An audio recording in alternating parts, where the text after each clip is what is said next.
സ്നേഹം, ദിവ്യസ്നേഹം, സ്നേഹം, ദിവ്യസ്നേഹം. വായിക്കാം റോമർക്കെഴുതിയതായ ലേഖനം 9-ാം അധ്യായം 1 മുതൽ 3 വരെയുള്ള വചനങ്ങൾ. ഞാൻ ക്രിസ്തുവിൽ സത്യം പറയുന്നു, ഞാൻ പറയുന്നത് ഭോഷ്കല്ല.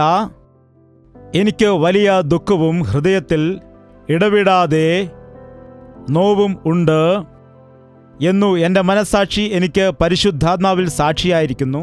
ജഡപ്രകാരം എൻ്റെ ചാർച്ചക്കാരായ എൻ്റെ സഹോദരന്മാർക്കു വേണ്ടി ഞാൻ ക്രിസ്തുവിനോട് വേർവിട്ടു ശാപഗ്രസ്തനാവാൻ ഞാൻ ആഗ്രഹിക്കാമായിരുന്നു. യേശുക്രിസ്തുവിൽ വിശ്വസിക്കുന്ന ആളുകൾക്ക് ഹൃദയത്തിൽ ദുഃഖവും വേദനയും എന്തുകൊണ്ടുണ്ടാകും? യേശുവിൽ വിശ്വസിക്കുന്നവർക്ക് എന്തുകൊണ്ടാണ് സങ്കടം? അവരുടെ ഹൃദയത്തിൽ എന്തുകൊണ്ട് ഭാരവും വേദനയും ഉണ്ടാകുന്നതെന്ന് ചോദിച്ചാൽ, എൻ്റെ ജഡപ്രകാരമുള്ളവരായ സഹോദരന്മാർ മാനസാന്തരപ്പെടാത്തത് കൊണ്ടാണ്. എൻ്റെ സ്വന്തക്കാർ മാറുന്നില്ല, എൻ്റെ രക്തബന്ധത്തിലുള്ളവർ മാറുന്നില്ല. ആവശ്യമാണെങ്കിൽ എൻ്റെ സഹോദരങ്ങൾക്ക് വേണ്ടി, എൻ്റെ ജഡപ്രകാരമുള്ള സഹോദരങ്ങൾക്ക് വേണ്ടി ഞാൻ ക്രിസ്തുവിൽ നിന്ന് വേറിട്ടാൽ പോലും എൻ്റെ സഹോദരന്മാർ രക്ഷിക്കപ്പെട്ടാൽ മതിയെന്നുള്ള ഭാരത്തോടെ ആയിരിക്കുന്നു. ഈ ദിവസം നമുക്ക് ആ ഭാരമുണ്ടോ? നിന്റെ ജഡപ്രകാരമുള്ളവരായ, നിന്റെ രക്തബന്ധത്തിലുള്ളവരായ നിന്റെ സ്വന്തക്കാരെക്കുറിച്ച് നിനക്ക് ആത്മാവിൽ ഭാരമുണ്ടോ? ചില സഹോദരിമാർ വന്ന് പറയാറുണ്ട്, ഞാൻ 30 വർഷമായിട്ട് ദൈവവേല ചെയ്യുകയാണ് ദേവദാസ. ഒരുപാട് ആളുകളെ യേശുവിങ്കിലേക്ക് നടത്തുവാൻ, ആത്മാക്കളെ നേടാൻ എനിക്ക് കഴിഞ്ഞിട്ടുണ്ട്. എന്നാൽ എൻ്റെ ഭർത്താവ് മാനസാന്തരപ്പെട്ടിട്ടില്ല. എൻ്റെ മക്കൾ എന്നെ അനുസരിക്കുന്നില്ല. അവരുടെ ഇഷ്ടപ്രകാരമാണ് ജീവിക്കുന്നത്. എന്താണ് ഇവിടെ കാണുന്ന പ്രശ്നം? എന്താണ്? ആദ്യം നിന്റെ വീട്ടിലുള്ള ആളുകളെ രക്ഷിക്കപ്പെടുത്താതെ നീ മറ്റുള്ള ആരെയോ രക്ഷിക്കപ്പെടുത്തുന്നു എങ്കിൽ അതുകൊണ്ട് പ്രയോജനമുണ്ടോ? ഇല്ല. ഈ ദിവസം ഞാൻ രക്ഷിക്കപ്പെട്ടു എന്ന് പറയുന്നതായ ആളുകൾ, നിങ്ങളുടെ വീട്ടിലുള്ള ആളുകളുടെ രക്ഷയ്ക്ക് വേണ്ടി പ്രാർത്ഥിക്കുക. നിങ്ങളുടെ വീട്ടിലുള്ള ആളുകളുടെ പേര് വെച്ച് പ്രാർത്ഥിക്കുക. അവരോട് നിങ്ങൾ സുവിശേഷം പറയുക. അവർ കേട്ടെങ്കിലും കേട്ടില്ല എങ്കിലും വളരെ താഴ്മയോടെ, സൗമ്യതയോടെ ഉപദേശിക്കുക. യേശുവിനെക്കുറിച്ച് സാക്ഷ്യം പറയുക. ഈ ദിവസം ആത്മാക്കൾ നശിച്ചു പോകുന്നു എന്നുള്ളതായ സത്യം നാം മനസ്സിലാക്കുന്നില്ല. നിന്റെ കുടുംബത്തിലുള്ളവർ നിത്യ നരകത്തിൽ പോവുകയാണെങ്കിൽ, നീ സ്വർഗത്തിലാണെങ്കിൽ നിനക്ക് സന്തോഷത്തോടായിരിക്കാൻ കഴിയുമോ? നീ സ്വർഗത്തിലാണെങ്കിൽ നിന്റെ ഭർത്താവ് നരകത്തിൽ കിടന്ന് കരയുമ്പോൾ അവിടെ കിടന്ന് കരയട്ടെ എന്ന് നീ വിചാരിക്കുമോ? എന്താണ്? നിന്റെ സ്വന്തം മക്കൾ ആ കാലത്ത് ധനവാനെ പോലെ നരകത്തിൽ കിടന്ന് കരയുകയാണെങ്കിൽ സന്തോഷിക്കുവാൻ കഴിയുമോ? ആ ധനവാൻ പറഞ്ഞു, കർത്താവേ, ആ ലാസറിനെ എൻ്റെ അടുക്കലേക്ക് അയച്ചിട്ട് അവൻ്റെ വിരൽ തൊട്ട് ഒരു തുള്ളി വെള്ളം എനിക്ക് നൽകണമെന്ന്. അങ്ങോട്ടും ഇങ്ങോട്ടും വരാൻ കഴിയുകയില്ലെന്ന് കർത്താവ് പറഞ്ഞപ്പോൾ എന്താണ് പറഞ്ഞത്? അങ്ങനെയാകുന്നുവെങ്കിൽ എനിക്ക് 5 സഹോദരങ്ങളുണ്ട്. എൻ്റെ കാര്യം ഏതായാലും ഇങ്ങനെയായിപ്പോയി, എൻ്റെ ജീവിതം ഇങ്ങനെയായിപ്പോയി, എനിക്കിനി രക്ഷപ്പെടുവാൻ കഴിയുകയില്ല. എന്നാൽ ഈ ഭയങ്കരമായ അവസ്ഥയിലേക്ക് എൻ്റെ സഹോദരന്മാർ വരാതിരിക്കേണ്ടതിന് ആ ലാസറിനെ അവിടെ വിട്ടിട്ട് അവരെയൊന്ന് ഉപദേശിക്കാമോ? അതായത് നരകത്തിൽ കിടക്കുന്ന ആൾക്ക് പോലും എന്താണുള്ളത്? ആത്മഭാരമുണ്ട്. അപ്പോൾ നമുക്കുണ്ടായിരിക്കണ്ടേ? എൻ്റെ സഹോദരങ്ങൾ രക്ഷിക്കപ്പെടണം, എൻ്റെ മാതാപിതാക്കൾ രക്ഷിക്കപ്പെടണം, അതുപോലെ എൻ്റെ സഹോദരിമാർ രക്ഷിക്കപ്പെടണം, എൻ്റെ ബന്ധുക്കൾ മാറണം, എൻ്റെ ദേശക്കാർ മാറണം, എൻ്റെ വീട്ടുപേരുള്ള എല്ലാ ആളുകളും മാറണം. നിന്റെ വീട്ടുകാർക്ക് നീ അനുഗ്രഹമായി തീരണം, നിന്റെ ദേശക്കാർക്ക് നീ അനുഗ്രഹമായി തീരണം.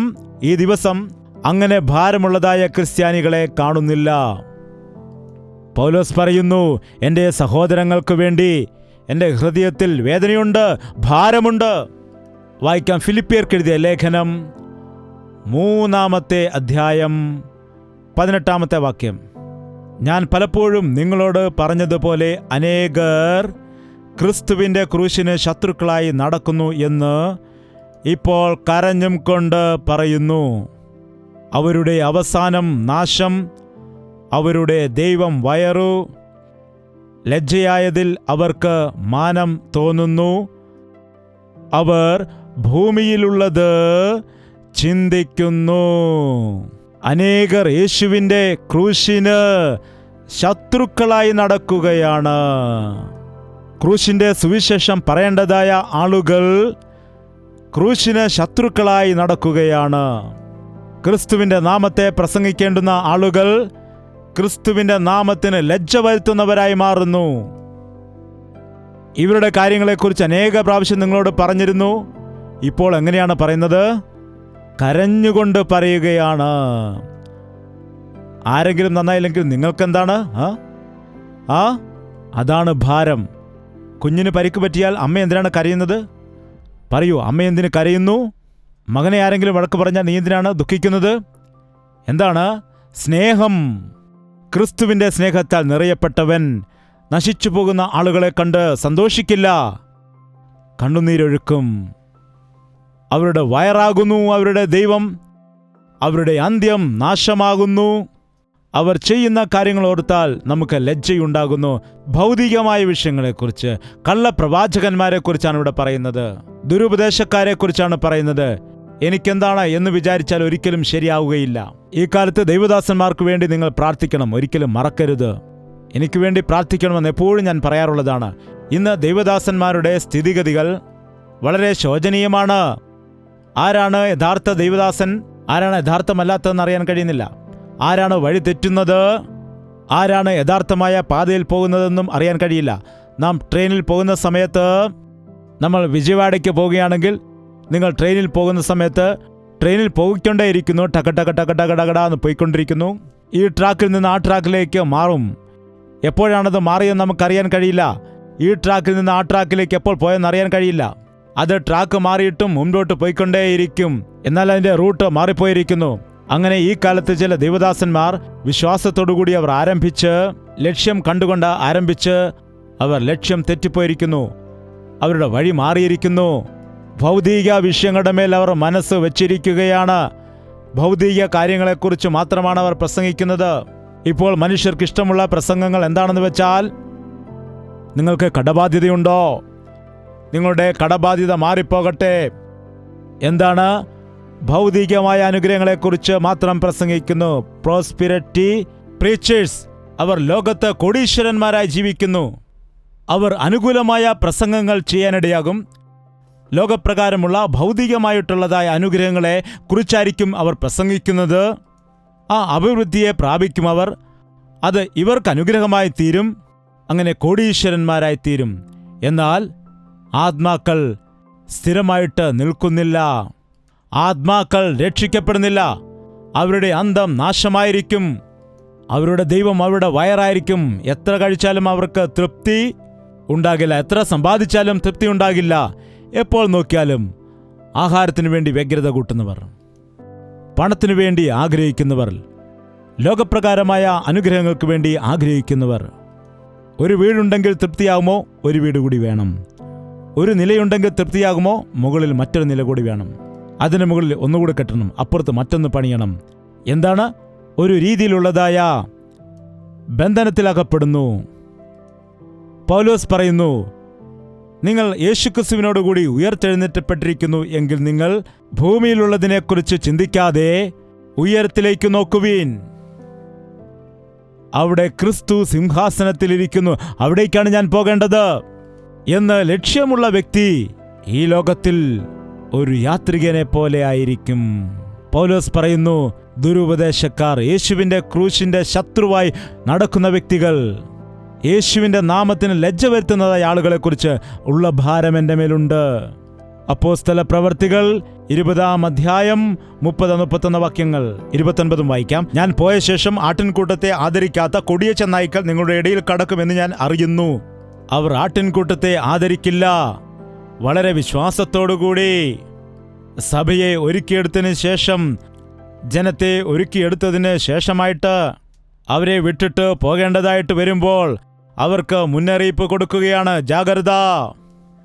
ശിഷ്യന്മാരെ തങ്ങളുടെ പിന്നാലെ വലിച്ചു കളവാനായി വിപരീതോപദേശം പ്രസ്താവിക്കുന്ന പുരുഷന്മാർ നിങ്ങളുടെ ഇടയിൽ നിന്ന് എഴുന്നേൽക്കും.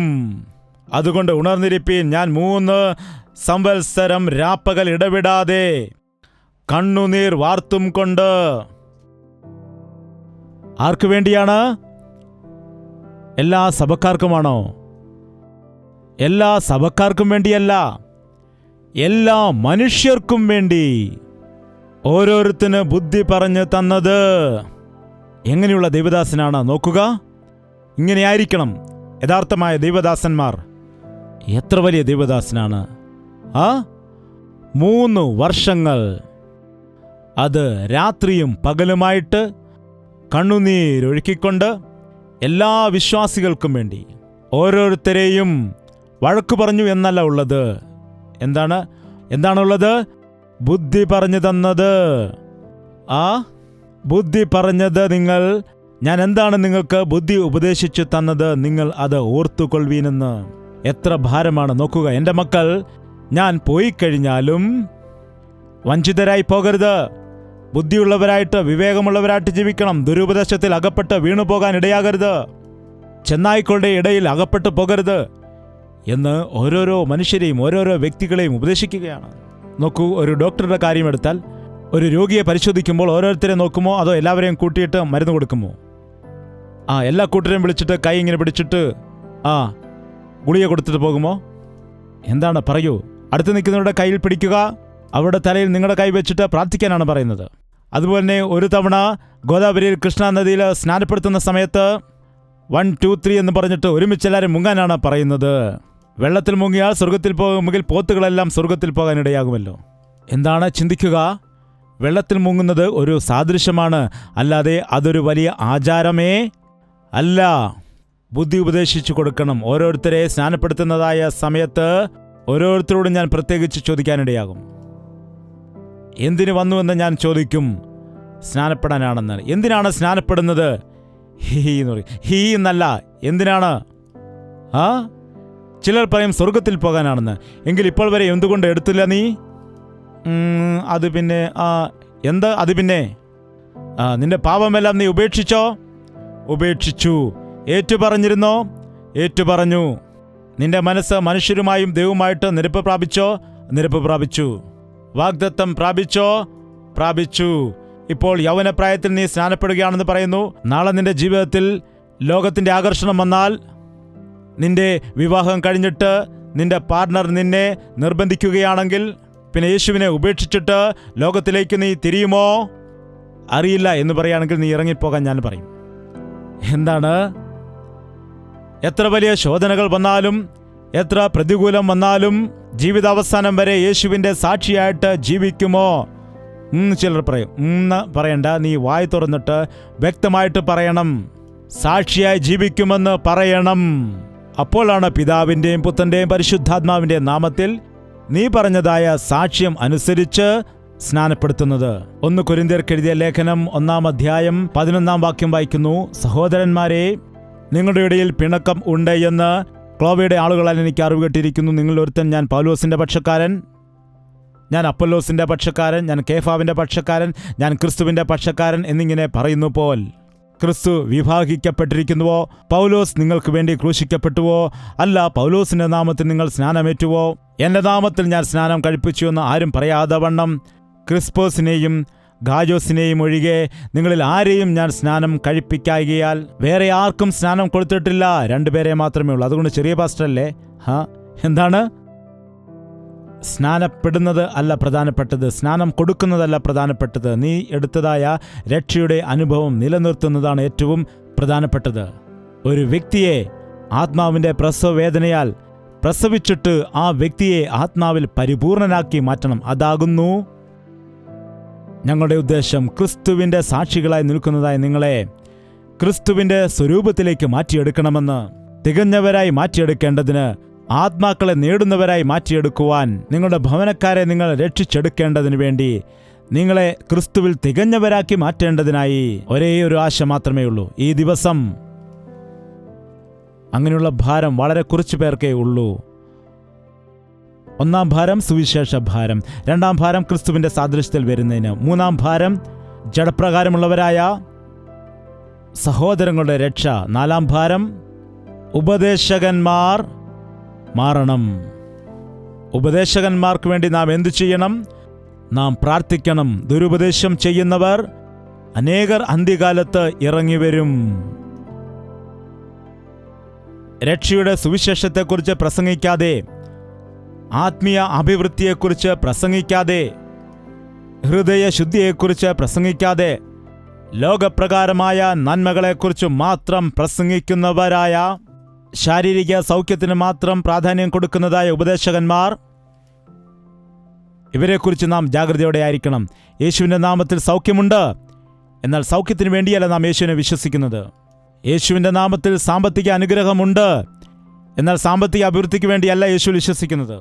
യേശുവിൻ്റെ നാമത്തിൽ അനുഗ്രഹങ്ങളും അതുപോലെ ഭൗതിക അനുഗ്രഹങ്ങളും എല്ലാം ഉണ്ട്, എന്നാൽ നാം യേശുവിൽ വിശ്വസിക്കുന്നത് നിത്യ നരകത്തിൽ നിന്ന് രക്ഷിക്കപ്പെട്ട് സ്വർഗരാജ്യത്തിൻ്റെ അവകാശികളായി മാറുന്നതിനാണ്. നീ രക്ഷിക്കപ്പെടുന്ന സമയം മുതൽ ദൈവദാസന്മാരുടെ എല്ലാം പേരുകൾ എഴുതി വച്ചിട്ട് പ്രാർത്ഥിക്കണം. എൻ്റെ സഭ, നിങ്ങളുടെ സഭ എന്നുള്ള വ്യത്യാസങ്ങൾ മാറ്റുക. എന്താണ്? അത് ഉപേക്ഷിക്കണം, വിട്ടുകളയണം. എന്താണ്? ഞാൻ ഏതു സഭയുടെ ദൈവദാസനാണ്? ഞാൻ കാൽവരി ദർശനം TV പ്രോഗ്രാമുകൾ കൊടുക്കുന്ന അന്നു മുതൽ തന്നെ എൻ്റെ സഭ ഏതാണെന്ന് ചോദിച്ചാൽ, എൻ്റെ യേശുവിൻ്റെ രക്തത്താൽ കഴുകപ്പെട്ട എല്ലാവർക്കും, ഞാൻ വചനം പ്രസംഗിക്കുന്ന എല്ലാവരും എൻ്റെ സഭക്കാരാണെന്ന് പറയും. പലരും വന്ന് പറയുന്നുണ്ട്, ഞങ്ങൾ ഇന്ന സഭയിലുള്ളവരാണ്, ഞങ്ങൾ ഇന്ന സഭയിലുള്ളവരാണ്, അങ്ങയുടെ വചനം കേട്ട് ഞങ്ങൾ രക്ഷിക്കപ്പെട്ടു. വ്യത്യസ്തമായ സഭാംഗങ്ങളായിരുന്നിട്ട് പോലും ദൈവത്തിൻ്റെ വചനം അങ്ങിൽ കൂടി കേൾക്കുന്നതായ സമയത്ത് ഞങ്ങളുടെ ജീവിതത്തിൽ അനുഗ്രഹം ഉണ്ടാകാൻ കാരണമായി എന്ന് അവിടെയും ഇവിടെയും ഓരോരോ സ്ഥലങ്ങൾ ചെല്ലുമ്പോൾ കേൾക്കാനിടയാകുന്നു. ദൈവം വേണ്ടെന്ന് പറഞ്ഞാൽ വേണ്ട, ദൈവം പോകാൻ പറഞ്ഞാൽ പോകുന്നത്, ദൈവം വേണ്ടെന്ന് പറഞ്ഞാൽ ഉപേക്ഷിക്കുന്നത്, പണം, ലാഭം, നഷ്ടം, ഇവയെല്ലാം കണക്കുകൂട്ടിയാൽ ഒരു യഥാർത്ഥമായ ദൈവദാസന് ദൈവവേല ചെയ്യാൻ കഴിയില്ല. കാശ്മീരിലേക്ക് ചെല്ലാൻ പറഞ്ഞു. ഞാൻ പറഞ്ഞു, ഞാൻ വരാം. യേശുവിൻ്റെ സുവിശേഷം അവിടെ കൊണ്ടുപോകണം. കാരണം സഭ എവിടെയാണുള്ളത്? സഭ ഏതാണ്? ഒരു വാക്യപ്രകാരമുണ്ട്, യൂണിവേഴ്സൽ ചർച്ച്, സാർവത്രിക സഭ. അതെവിടെയാണുള്ളത്? ഇതാ ഇവിടെയുള്ള പതാകകളെല്ലാം നോക്കൂ. എത്രയോ രാജ്യക്കാരുണ്ട് നോക്കൂ, എത്രയോ ഭാഷക്കാരുണ്ട് നോക്കൂ, എത്രയോ വംശക്കാരുണ്ട് നോക്കൂ. ആ സഭകളിൽ ആരാണുള്ളത്? അതാത് ഭാഷയിൽ സംസാരിക്കുന്നവർ, അതാത് വംശത്തിലുള്ളവർ, അതാത് ദേശത്തിലുള്ളവർ, അതാത് ദേശത്തിലെ ജനത്തെ നിന്റെ രക്തം കൊടുത്ത് വിലയ്ക്ക് വാങ്ങി ഒരു സഭയിലാക്കി വച്ചിരിക്കുന്നു. അതുകൊണ്ട് യേശുവിൻ്റെ സഭയെന്ന് പറഞ്ഞാൽ ഞങ്ങളുടെ സഭയാണെന്ന് പറഞ്ഞ് ആരും വഴക്കുണ്ടാക്കേണ്ടതില്ല. ഓരോരോ ദേശത്തിലെ സഭയും സാർവത്രിക സഭയുടെ ഒരു ഭാഗമാണ്. അതുകൊണ്ട് സാർവത്രികമായ സഭയ്ക്ക് വേണ്ടി പ്രാർത്ഥിക്കണം. അഞ്ചാമത്തെ ഭാരം എന്താണെന്ന് വെച്ചാൽ, ലോകത്തിൽ മുഴുവൻ യേശുവിൽ വിശ്വസിച്ചിരിക്കുന്നതായ വിശ്വാസികളുടെ സമൂഹത്തിന് വേണ്ടിയിട്ടാണ് നാം പ്രാർത്ഥിക്കേണ്ടത്. അവർക്ക് വേണ്ടി പ്രാർത്ഥിക്കണം. നമ്മുടെ ശരീരത്തിലെ അവയവങ്ങളെല്ലാം നോക്കിയാൽ വേറെ വേറെ ആയിരിക്കുന്നു. എന്നാൽ ഇവയെല്ലാം കൂടുമ്പോഴാണ് നാം എന്ത് വിളിക്കുന്നത്? ശരീരമെന്ന് വിളിക്കുന്നത്. ഇവയെല്ലാം കൂടി ഒരുമിച്ച് പ്രവർത്തിച്ചെങ്കിലേ ഒരു മനുഷ്യന് ജീവിക്കുവാൻ കഴിയുകയുള്ളൂ. നിങ്ങൾ റോഡിൽ കൂടി നടക്കുന്ന സമയത്ത് മുള്ളു കൊണ്ടിട്ടുണ്ടോ? കാലിൽ മുള്ളുകൊള്ളുന്നതായ സമയത്ത് നാവ് എന്ത് പറയുമെന്നറിയാമോ? അമ്മേ. നടുവെന്ത് ചെയ്യുമെന്നറിയാമോ? മുൻപോട്ട് വളയും. കണ്ണെന്ത് ചെയ്യുമെന്നറിയാമോ? മുള്ളിനെ നോക്കും. കൈ എന്ത് ചെയ്യും? മുള്ള് വലിച്ചൂരും. ശരിയല്ലേ? മുള്ളുകൊണ്ട ഉടനെ എനിക്കെന്താണ് എന്ന് പറഞ്ഞിരിക്കുമോ? എന്താണ്? എല്ലാവരും ചേർന്ന് ജോലി ചെയ്യും. ഇതാകുന്നു സഭ. സഭയിൽ ആർക്കെങ്കിലും എന്തെങ്കിലും പ്രശ്നം വന്നാൽ, ഒരു ദൈവദാസന് അപമാനം വരികയാണെങ്കിൽ നാം എല്ലാവരും കരയണം. ഒരു വിശ്വാസി ഒരു രാജ്യത്ത് രക്തസാക്ഷിയായി മാറിയാൽ നാം എല്ലാവരും കരയണം. ഒരിടത്ത് സന്തോഷമുണ്ടാകുമ്പോൾ നാം എല്ലാവരും ചേർന്ന്, നമ്മുടെ ദേശത്ത് മറ്റൊരു സഭയുണ്ടായാൽ നാം എല്ലാവരും കൂടി അത് തല്ലിപ്പൊളിക്കാൻ നോക്കണം. അതാണോ? എന്താണ്? കൂണുകൾ പോലെ വളരട്ടെ ക്രിസ്തീയ സഭകൾ എന്നൊരു ദേവദാസൻ പറഞ്ഞു. എങ്ങനെയാണ് കൂണുകൾ വളരുന്നത്? ഒന്നിനോട് ചേർന്ന് ഒന്ന്, ഒന്നിനോട് ചേർന്ന് ഒന്ന്, അങ്ങനെ തുരുതുരാന്ന് കൂണുകൾ വളരുന്നത് നമുക്ക് കാണാം. എന്താണ്? അങ്ങനെ അതെല്ലാം വളരുവാൻ അനുവദിക്കൂ. റോഡിൽ എത്രയോ ഷോപ്പുകളുണ്ട്, എത്രയോ കടകളുണ്ട്. നിങ്ങൾ വ്യാപാരികളെ നോക്കുക. അവരുടെ എതിരായിട്ട് മറ്റൊരു വ്യാപാരി വന്ന് കടയിടുകയാണെങ്കിൽ, അടുത്ത് മറ്റൊരു ഷോപ്പിടുകയാണെങ്കിൽ മറ്റേ വ്യാപാരി അസൂയപ്പെടില്ല. നിങ്ങൾ വേണമെങ്കിൽ ശ്രദ്ധിക്കുക. ഈ കടയിലില്ലെങ്കിൽ ആ കടയിൽ ചെല്ലു, അവിടെ കിട്ടുമെന്ന് പറയും. ആ ഷോപ്പിലില്ലെങ്കിൽ പറയും മറ്റേ ഷോപ്പിൽ ചെല്ലുക, അവിടെ ചെന്നാൽ നിങ്ങൾക്ക് ലഭിക്കുമെന്ന് പറഞ്ഞു വിടും. അവർ രണ്ടുപേരും സംസാരിക്കുക, പറയും ഞാനൊരു ക്ലയൻറ്റിനെ അങ്ങോട്ട് വിട്ടറിയാമോ? അവൻ പറയും ഞാൻ 3 പേരെ അങ്ങോട്ട് പറഞ്ഞു വിട്ടിട്ടുണ്ട് നേരത്തെ. അങ്ങനെ അവർ പറഞ്ഞു വിട്ടിട്ട് അവർ രണ്ടുപേരും ഫ്രണ്ട്സായിട്ട് മാറും. എന്താണ്? എന്നാൽ ഇപ്പോഴുള്ള ആളുകളെ നോക്കുക. ആ പാസ്റ്ററിനെ കണ്ടാൽ ഈ പാസ്റ്ററിന് ഇഷ്ടപ്പെടുകയില്ല. ഈ വിശ്വാസി അങ്ങോട്ട് പോകുന്നു ബൈബിളും പിടിച്ചുകൊണ്ട്. മറ്റൊരു വിശ്വാസി ഇങ്ങോട്ട് വരുന്നത് കാണാം. അവരുടെ ചർച്ച് ഇവിടെയാണ്, ഇവരുടെ ചർച്ച് അവിടെയും. ഇന്നലെ വരെ പ്രൈസ് ലോർഡെന്നും ഹല്ലേലൂയ എന്നൊക്കെ പറയുമായിരുന്നു. ഇപ്പോൾ അവരെ കണ്ടാൽ മുഖം തിരിച്ചു പോകുന്നത് കാണാം. രണ്ടുപേരുടെയും കയ്യിൽ എന്തുണ്ട്? വിശുദ്ധ വേദപുസ്തകം. എന്താണ്? ന്യായമാണോ അന്യായമാണോ?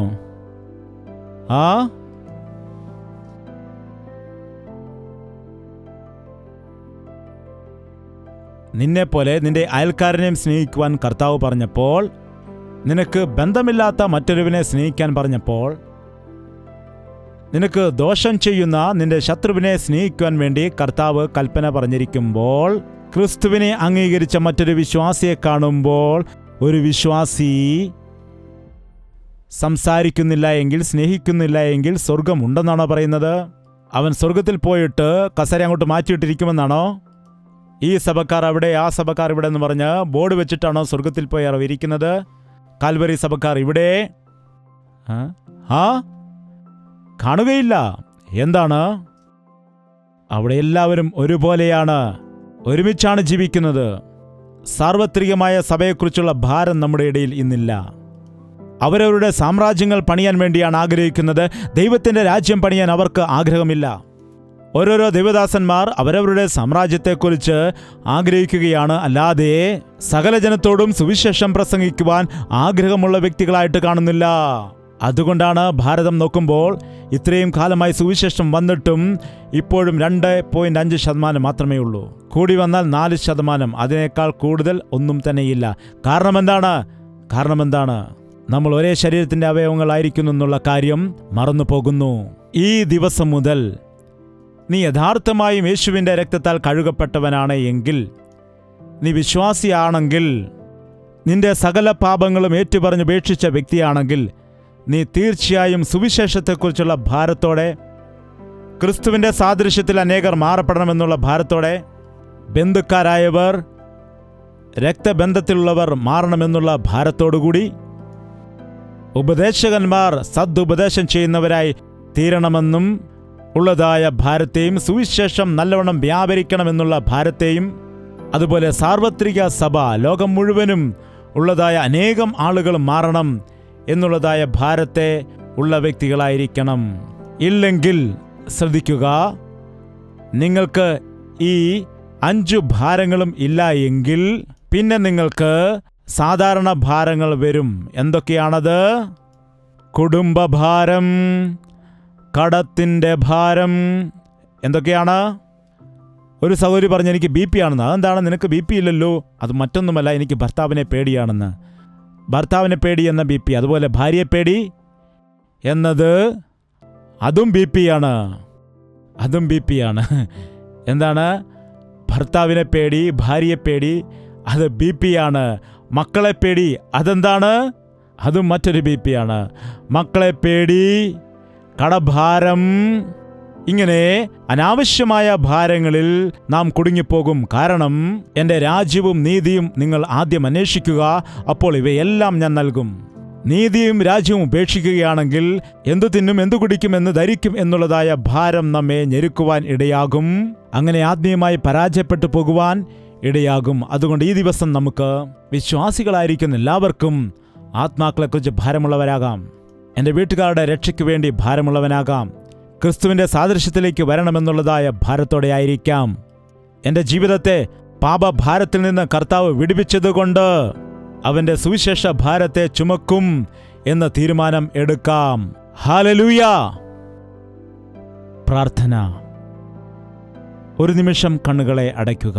നിന്റെ നീതിയെയും രാജ്യത്തെയും അന്വേഷിക്കുവാൻ ഞങ്ങളെ സഹായിക്കണമേ എന്ന് വായ് തുറന്ന് നമുക്ക് പ്രാർത്ഥിക്കാം. എപ്പോഴും എന്നെക്കുറിച്ച് ഓർത്ത് ഞാൻ ഭാരപ്പെടുന്നു. എൻ്റെ ജീവിത പ്രശ്നം ഓർത്ത് ഭാരപ്പെടുന്നു.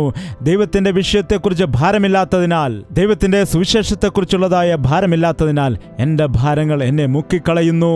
എൻ്റെ ഭാരങ്ങൾ എന്നെ നിരാശപ്പെടുത്തി കളയുകയാണ്. ഇതാ ഈ ദിവസം മുതൽ എൻ്റെ ഭാരമെല്ലാം നിന്റെ മേൽ വയ്ക്കുകയാണ്.